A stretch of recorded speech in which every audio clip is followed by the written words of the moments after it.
बर, सोनोग्राफी केली का? हा, सोनोग्राफी केली. मला त्रास व्हायला लागल्यावर मी सोनोग्राफी केली. त्यात सोनोग्राफीमध्ये रिपोर्टमध्ये सांगितलं की 7 खडे आहेत म्हणून. 7 खडे आहेत. हा, मग तुम्ही कोणतं प्रोडक्ट? एलिमेंट कंपनीचं प्रोडक्ट यूज केलं आणि युरिफ्लश 3 आणि डेली डेटॉक्स, युरिफ्लश आणि डेली डेटॉक्स किती महिन्यापासून यूज करताय? मी 2 महिने कंटिन्यू यूज केलंय. बर, आता यातनं काय फरक पडला तुम्हाला? मला यातून असा फरक पडला की मला जो त्रास होता तो त्रास कमी झाला आणि मला खूप सोनोग्राफी नंतर केली का?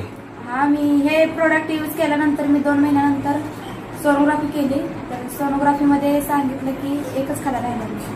एकच खडा राहिलाय? हा. जबरदस्त. 7 खडे होते, एक राहिलाय. हा, 7 खड्यामधला एक खडा राहिला. रिपोर्ट आहेत ना याचे?